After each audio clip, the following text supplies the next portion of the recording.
pinag-usapan ngayong linggong ito na nababanggit din ang pangalan ninyo ay ito to pong inilabas na updated. Hindi ko alam kung bakit updated eh. Updated na mapa ng Pilipinas. Ang naglabas ay ang NAMRIA. Bakit naman mababanggit ang pangalan ko? May kinalaman ba naman ako sa Paggawa ng mapa. paggawa ng mapa? Hindi naman ako marunong gumawa ng mapa. Kasi itinatanong ninyo at hinahanap daw po ninyo na matagal na nasaan ang mapa ng West Philippine Sea Na hinihingi noon para 2012. na dapat ay isinabit sa UN. Oho. Pero dito po sa statement na inilabas ng NAMRIA na wala namang nakalagay kung sino ang nagpahayag kundi yung buong Hindi, pero galing ba sa kanila? Kasi ang logo lang nilang nakikita Opo, natin dito yun sa nga. bandang taas. Sina-assume lang natin na ito'y galing sa kanila. Opo. Opo. Official na statement. Kasi ayan ang logo nila sa taas. Ayun nga po. At sa ilalim makikita mo statement. So anong assumption natin dito, Jen? Ito'y well, galing sa kanila. Oh, Yung assumption natin. So ipagpalagay official. natin galing sa kanila ito. Opo. Ha? Kasi baka mamaya merong mga alam mo na yun, ang dami mga ngayon. Baka mamaya kinopya lang naman nila yung logo na yan. Kasi ni walang pangalang kino-quote. No? Binasa ko ng buhay. May Totoo. pangalan ka bang narinig? Wala. Diba? Hindi, Kasi kahit na may pangalan dyan, kung wala namang pirma, at hindi natin na-verify. Oh, well, tama po Di kayo. wala nga contact number. Tatalakayin ba natin yan? Kasi baka mamaya, kung Kasi saan lang usually ang galing. press statement, source, kung sino ang pangalan, sino ang tao, etc. Contact number. O contact number. Kung meron kayong tanong, ito po yung number na pwede niyong tawagan. Usually, ganun ang press statement. Pero ito, Sen, sabi niyo nga, tanggapin natin, official po ito. Hindi, ako naman, ako'y naniniwala na kayong Opo. dalawa, kayo naman ang pinaka, kumbaga, kayo ay may otoridad na kayo rito sa mga ganitong klaseng statement. Pagka nakakita kayo, yan ay maaring galing din sa kanila. So ako, nagbabase na lang ako sa inyong pahayag na yan ay maaring nanggaling sa kanila. At saka, mula nang inilabas yan, wala namang pagtutol, wala namang Walang denial. denial. Kailan ba nilabas yan? Para kung di rin kakamali po, Wednesday. At kalat na po ngayon sa social media.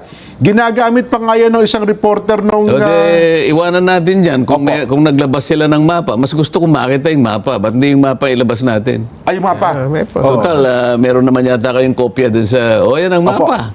Ayan. Pwede bang palakihin yung... Hindi ko mabasa yung mga salita doon sa may kaliwang bahagi. Opo.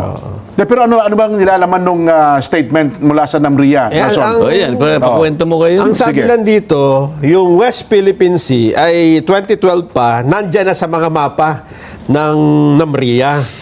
At sabi pa rito, paliwanag ng NAMRIA sa ilalim ng international law, saklaw ng EEC ang hanggang 200 nautical miles mula baseline ng Philippine Archipelago na lumikha ng isang tuloy-tuloy na kurbadang boundary. So, kwento lang nila kung ano yung... Wala naman natin tumututol sa 200 wala. nautical miles. Ba't Wala. inuulit-ulit pa natin yun? Wala di ba? naman po. Oo. Binasa ko nga rin ito. Sa tingin ko naman, hindi naman niya nasagot dito na nag-submit sila ng ano eh.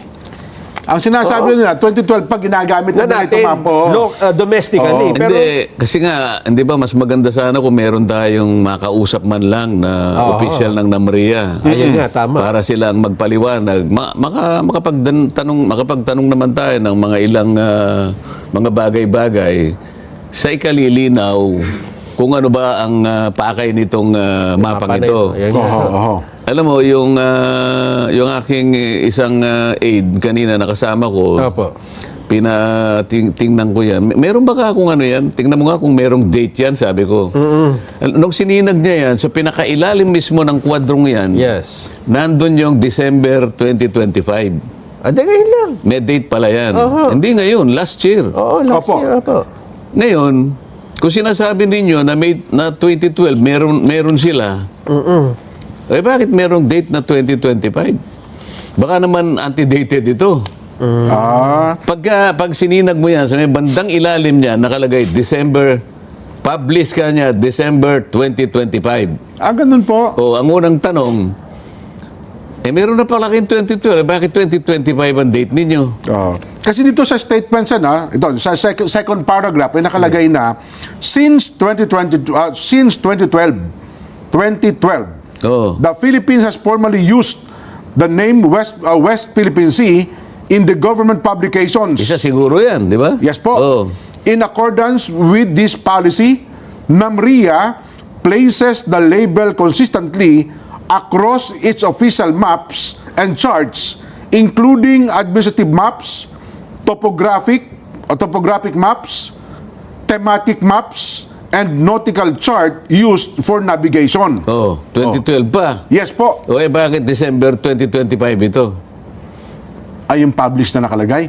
Hindi, bakit Yung meron mapa. kayong December 2025? 2012 meron na pala kayong mapa. Ayun na nga po. Yun Ano na nga ito? po. Meron kayong binago rito? Yung sana gusto kong itanong eh. Hindi ba okay. 2012? Dapat sana, kung yan ang original na mapa na kanilang ipinagpipilitan Opo. na isinabit na kung kani-kanino, di dapat sana 2012 ang date niyan. Una. Tama? Kasi consistently applied eh.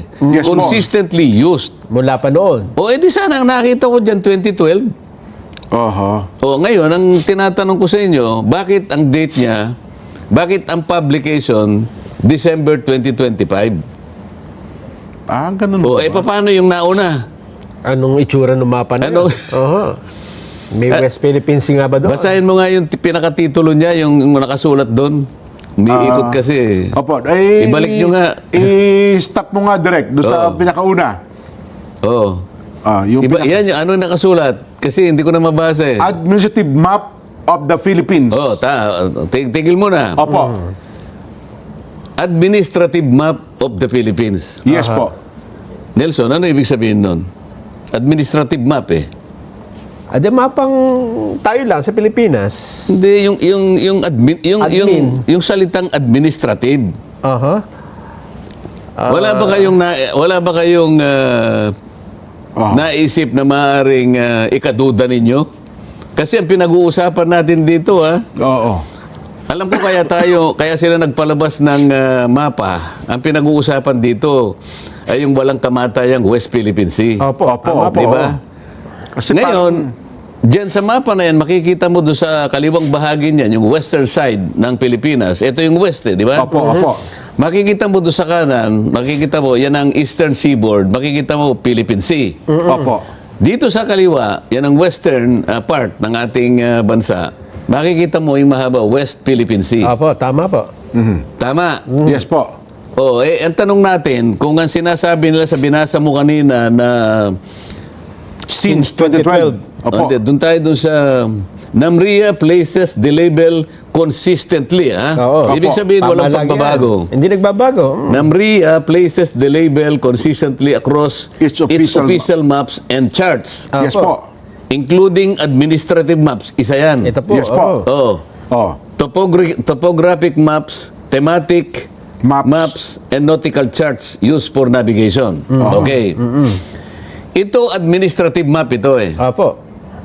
Aha. Ang tanong, ito ba yung mapa na binabanggit sa Administrative Order number 29 issued in 2012? Aha. Nelson, ito ba yung uri ng mapa? Ayan date printed, December 2025. Aha. Ngayon, ang tanong ko ngayon sa inyo, ito bang klaseng mapang ito ang hinihingi nung Administrative Order 29, 2012? Well, kung kami mga pangkaraniwang tao sa nang tasagot yan, siguro, baka ito na nga. Kaya nga eh. Di ba? Kaya nga gusto sana natin kung meron tayong makakausap sa kanila kasi diyan matagal na nating pinag-uusapan dito sa programang ito. Opo. Alang-alang sa kabatiran ng lahat ng ating mga kababayan na pinipilit nilang iligaw, Pinipilit nilang linlangin, Opo, oo. Kasi kung babasahin mo yung Administrative Order 29, sinasabi doon, NAMRIA kanya, gumawa ka na ng mapa, charts, at isubmit mo kanya sa Opo. United Nations. So, ibig sabihin, wala pa mapa. Pinapagawa pa lang. Sandali lang. Opo.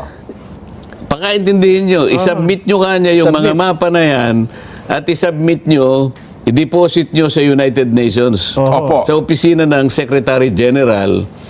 At the same time, ipaalam ninyo and notify all relevant international organizations. Aha. Kaya tinatanong ko sa inyo, ang ibig sabihin ng administrative order na yan, ay mapa na ang kanyang nature at category ay pwedeng isubmit sa United Nations. Kaya tinatanong ko sa inyo, yan bang administrative map, yan ang klase ng mapa na tatanggapin ng opisina ng United Nations? Baka naman po, Sen. So, puro ka baka. O ikaw, Nelson. Kasi di ka rin namin sigurado yan, Sen. Kasi kaya ako tinatanong sa inyo, Opo. anong ibig sabihin ng administrative map? Pag administrative maps, ayan yung mga munisipyo, mga border ng mga... O, tumama. Oo. Tumama. O, paano mo kasi ikaw, gumagamit ka ng avatar. Parang mo nga kay Nelson. Ganito yan eh. Di ba? Oo. Kapag nakita mo yung mapa na yan, makikita mo yung naka-delineate yung region Yan. at saka yung mga probinsya. Ayun. oo. Yan lang ang tanging purpose ng administrative map. Makikita kung ano Kaya pala may mga iba't ibang kulay. Ayan ang region at saka yung mga probinsya. Yes. Sa mga tweed, kaya administrative, dinedelineate, merong delineation yung ating mga probinsya nakahiwa-hiwalay para madistinggi mo at yung mga regions, makikita mo. Kaya ang tanong ko kanina, yan kaya ang mapa. Na kinakailangan isumite sa United Nations at saka sa mga international organizations. Oo, yan ba? Di ba?